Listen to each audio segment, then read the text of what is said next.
everyone, welcome back to 30 Days, 30 Men. So we will be highlighting 30 different men who talk about their health experiences. And it comes from an intimate place where we are showing men that it is okay to talk about what you've been through. It's okay to talk about your mental health. It's okay to talk about your physical health. And it's just okay to talk about life in general. So that is why we're doing this 30 days of 30 men where we highlight their health experiences. And today we are joined by Carl Leroy, who's got an amazing story to tell us about his health experiences. And I'm sure that you all enjoy it. So, Carl, hello. Hello. Welcome. Thank you for having me. It's a pleasure. Oh, so tell us a little bit about who you are, what you do. Okay, so I've got a background in coaching and mentoring young offenders, and over the last year or so, I've really kind of wanted to branch out and promote awareness on the concept of taking a healthy time away from social media as an extension of self-care. So I've created a digital detox experience running 10 days. And I'm just kind of focusing on liaising with people and getting that kind of message out to people. Oh, that's amazing. As an extension of self-care and mental well-being. Oh, thank you very much. So now talking about well-being, you know what I'm going to ask you, and you know what this is about. Have you had any physical or mental health experiences, or have you had both? And if you have had both, you can tell us about them too. So choose which one you want to go first. Do you know what? I think it's such a cool question, and the quick answer to that is yes. I've had physical health problems, and I've had emotional health problems. I think that's very, very much part of the human experience, is to go through and experience some of these things. And I guess one of the things that kind of stuck to mind was I'd come out of retirement as a gymnast in 2010. I'd quit in 2001, 2002, and I'd decided to go back training for a music video that I was meant to be doing, and went my whole gym career without a really serious injury, and come out of retirement and was training for a few weeks and did a triple twisting back somersault on a trampoline, and I was meant to land in a pit. And I went up and landed perfectly on the metal frame, and it snapped the ligaments in my ankle from bouncing from 25, 30 feet. And it put me out for life, really. I had such a severe sprain, whatever it was, it popped, and it was really, really bad, and it took me about 9 months to fully recover. And actually I haven't fully recovered, and I think around that time I'd had a lot of things that I was meant to be doing, and I had to put that on the sideline and just focus on getting better.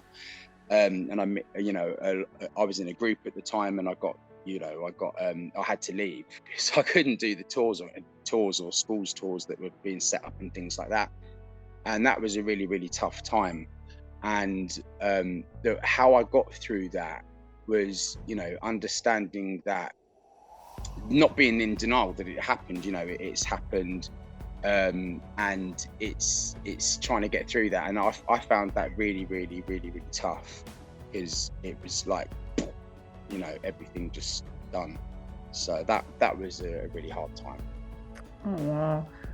Wow, that's amazing. And the fact that you're always smiling is just amazing to me. I just wanted to know kind of from because I know you mentioned that it was tough, and obviously it would be tough on anyone, but I think coming from a man perspective, and the way men are seen as kind of like the providers, the ones who just, get on with it kind of thing by society.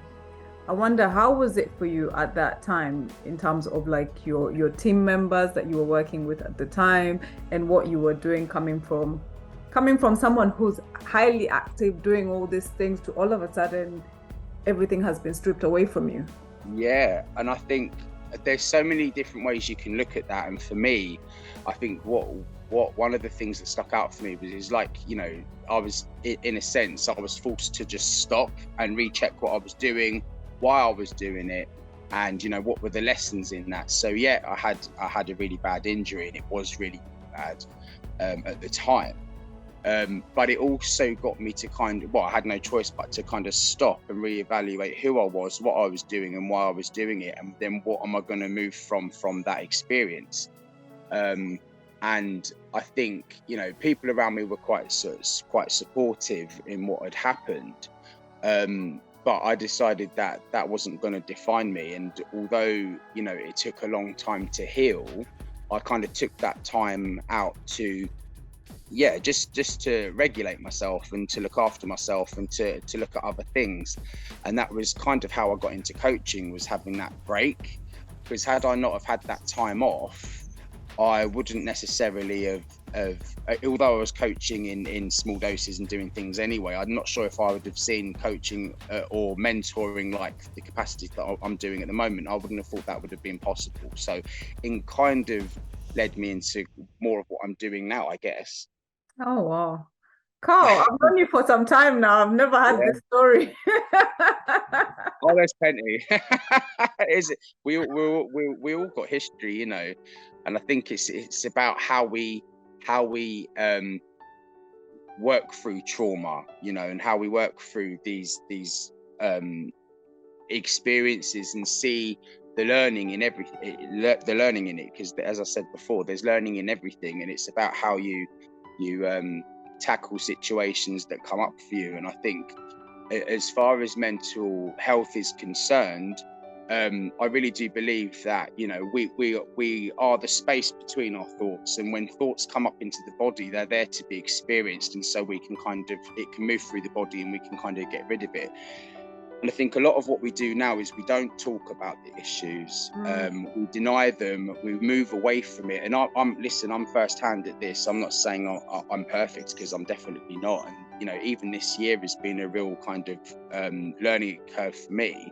But I think one of the things with mental health is we're so used to kind of moving away from fear because it feels uncomfortable, and we're so used to kind of self-medicating or watching porn or sex or whatever it is, addictions, food, whatever. And it's like we're never addressing the feelings that are coming up, and so guess what, they're going to get stored in the body, and that's going to come out in disease, that's going to come out in many other ways. And it's like we have to try and embrace those feelings, and without judgment, be kind to yourself, and just understand that this is where we're at, and try to not judge the feelings that you're having as the third person. Oh, I shouldn't be having these, I'm a bad person. Just try and let it come through, self-talk yourself through the experience, and guess what, it will come up and be got rid of quicker. And if you need help to kind of do that, then obviously reach out and get the necessary help that you think will benefit you. Oh wow, that's so amazing. And I love the fact that even with the guests that we've had, there's quite an authenticity about, the human experiences that we have, both as men and women, but particularly in terms of men. I just want to go into like what you touched upon, the mental health aspect of it. And in that time, what was it that, because obviously I'm talking from a perspective, there's someone who is going through what you went through right now. So in terms of what got you from that place of kind of not giving in, not being defeated by your thoughts, to actually just think, this is the situation I'm in now. What can I do with what I have and whatever has happened to me? How can I move past that? So what was that for you?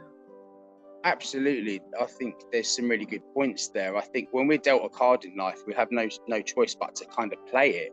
And we can either deny it's happening and, resist it, or we can go, look, this has happened, and how do we move through it? And I think humans are very good at adapting to situations. And so I think, how to tackle a situation is really important, and to move through it, we need to kind of accept it, look at it, and look at how we can move forward. And I've done that by knowing that, all right, this is the situation that's happened, but there is definitely a learning in it, and it's not going to last forever. And I think faith had a big part of that as well. Faith in myself, but also faith in on a spiritual level as well.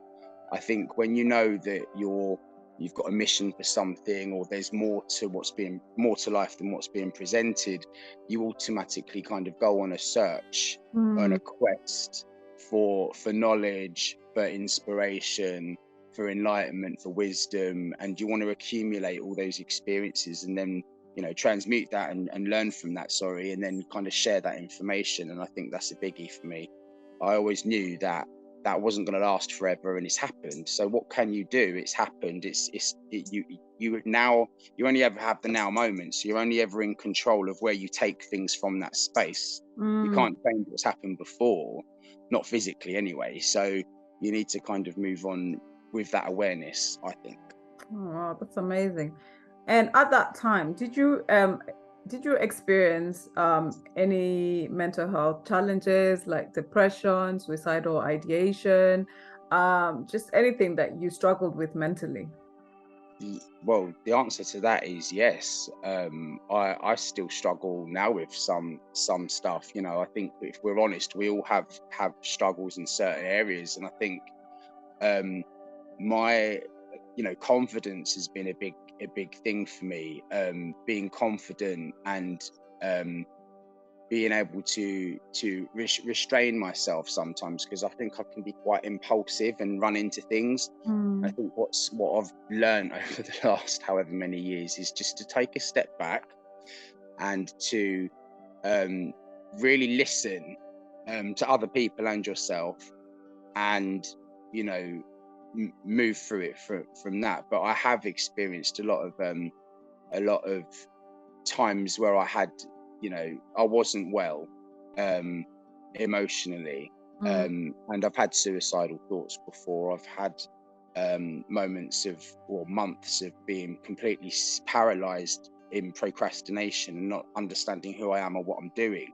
But then the flip side to that is when I end up meditating on it and moving, however small the actions are, moving through it, then obviously more can manifest from that. So again, it's awareness for me. But yeah, I have experienced many times in my life trauma and depression. Depression's been a big one. Going through the care system as a youngster, but having all that experience, although now I see it as a blessing, at the time it was extremely hard. Yeah. And kind of just trying to figure out, in terms of you being a man who's been through the care system, and obviously we've got young people that are in care, what would be your advice to them at this point? God, this is gonna sound a bit, I think, own your shit, own it, own your shit. It's very easy for us to fall into the trap of, this is happening to me, this is someone else's fault, I'm not to blame, I don't have no control over this. And you do, especially kind of the young people going through the care system, use the system while it's there for you, because it's not going to be there for you forever. Take the help that's available and utilize and strategize yourself within that.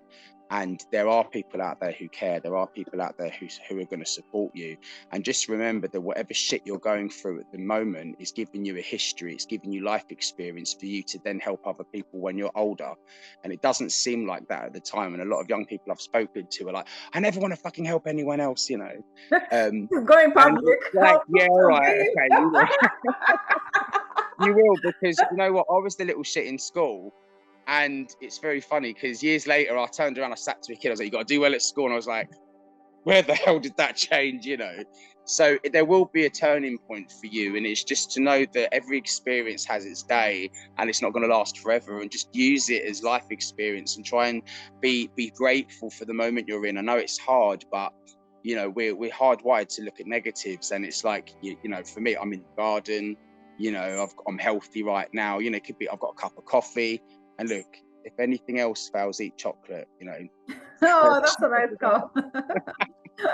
So it's just, just to embrace it and own it, and just know that you're not your thoughts, you're the space between them, and that's another story. But we build attachments Mm, over over our labels, and things we're told we are, and things we should be doing, and we're kind of really disconnected from ourselves. And I mm, think that's evident the planet over. The more we're connected to AI, and I'm not saying it's a bad thing, because we're speaking online at the moment, but I just think we have to have that space to step back and go within, and really, really resonate with what's there. And from that space of being in gratitude and thankful for where you're at, more can kind of open up for you.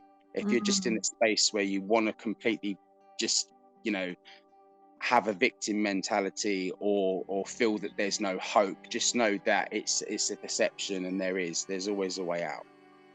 Oh, You've got to wow. believe it to see it. Oh, definitely. Oh gosh, I'm losing my voice. Thank you for that, Carl.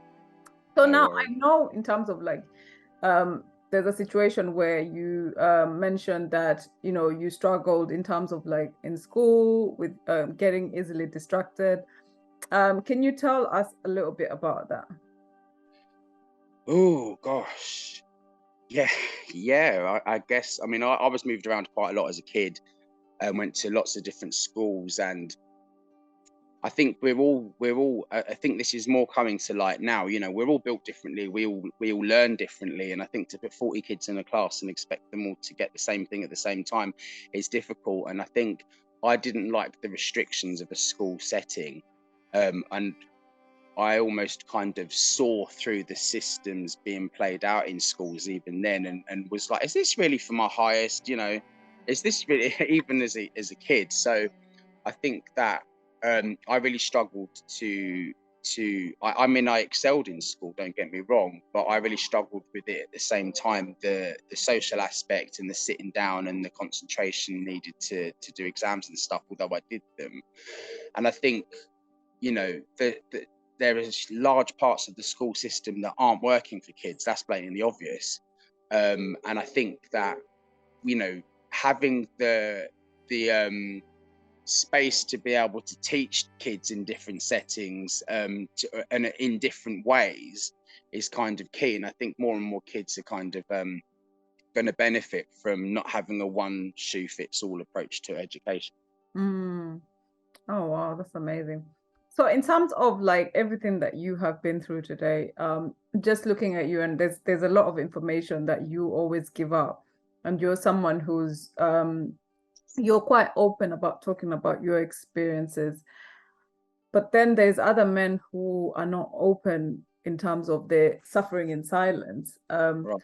What can we do to combat this problem of where men don't feel like they can open up about their mental health, or even small things like just even going to the GP to have a checkup? Because obviously there's certain stigma around, going to have a checkup when it comes to men, because obviously there's certain what do they call it, the test where sometimes they feel that it could be a bit intrusive.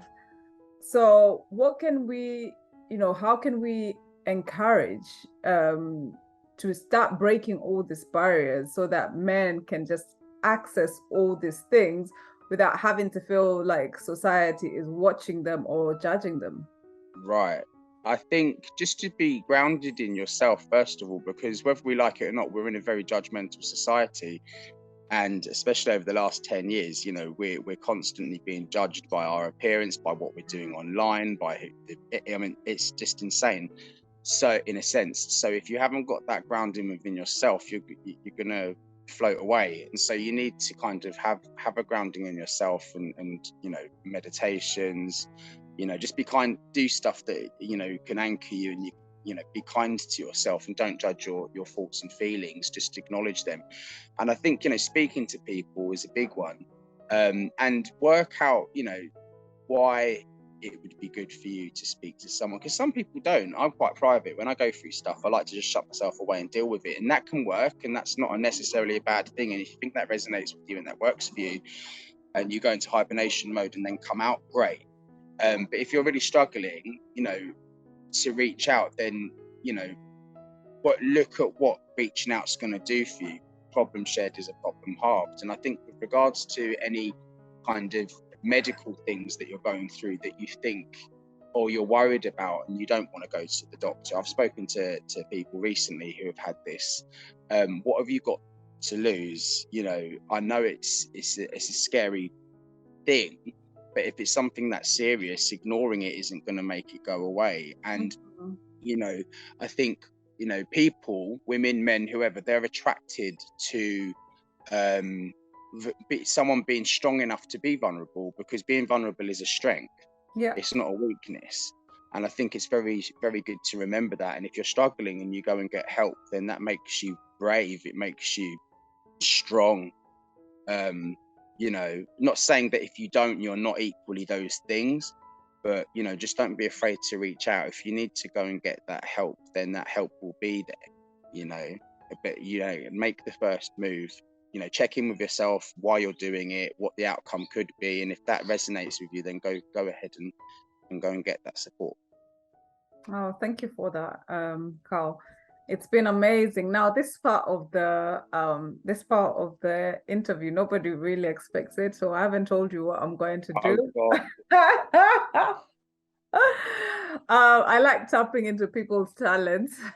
I thought you said salad then. You tapping into people's salad. No. Talent, right? Okay. You can eat my salad if you want.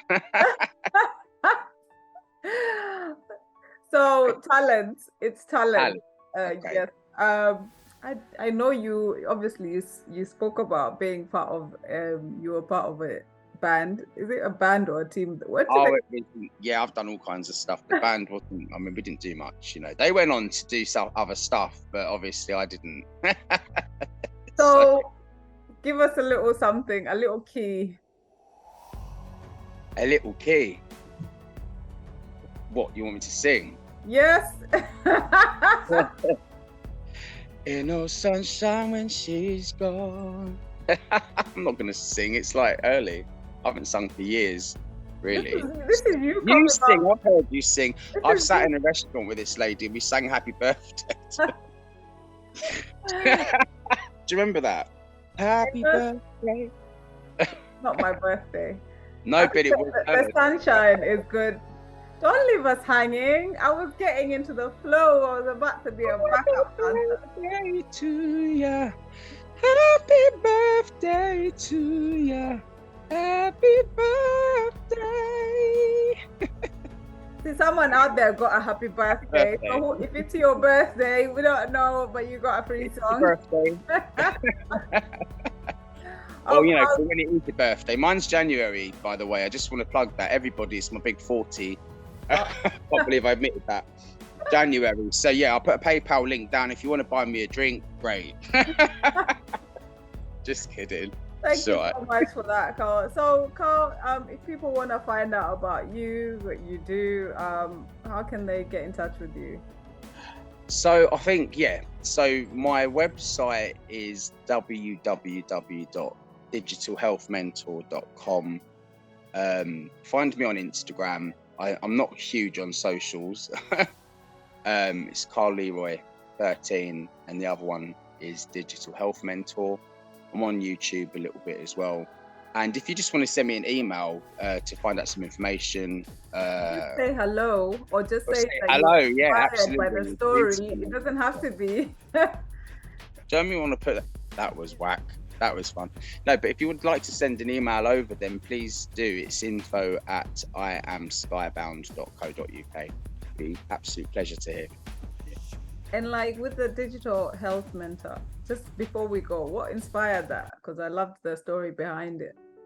God, do you know what? There was, really quickly, I guess there were so many things that inspired it, but I just think, you know, we're in a time where a lot of mental health is suffering because the amount of time we're exposed to electronics, and that can be, you know, the frequencies, that can be, you know, the lights emitted that not helping with sleep, that can be the way that children are put on smartphones and iPads to keep them busy. instead of interacting with their parents, and obviously that affects speech development, concentration levels. There's a whole array of things, and again, it's not the medium, it's how it's used. And so I think it's very important to remember to come off. And I think what inspired me was speaking to children and some young people, and finding out their spin on their life, because they've never experienced a time without social media, some of them. And a lot of things that the comeback was, depression, anxiety, fear, judgment, all those kind of things. And it's like, strip everything away. Who are you beyond the screen? Who are you when you turn your screen off? Are you comfortable with what's left? And if we've got trauma that builds up in the body, if we're not forgiving someone, or we're angry, or whatever it is, we kind of move away from that and become busy and distracted by all kinds of screens, TV shows that are designed to keep us really dumbed down and not thinking too deeply about anything. And I just think, we're cutting ourselves short if we're just on the phone. So Oh, that's inspired me over the last few years, especially. yes, please do check it out.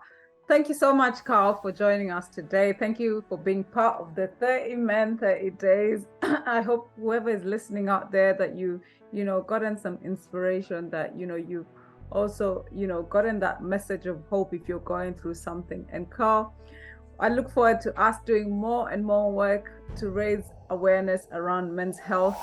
Thank you so much for joining us today. Thank you.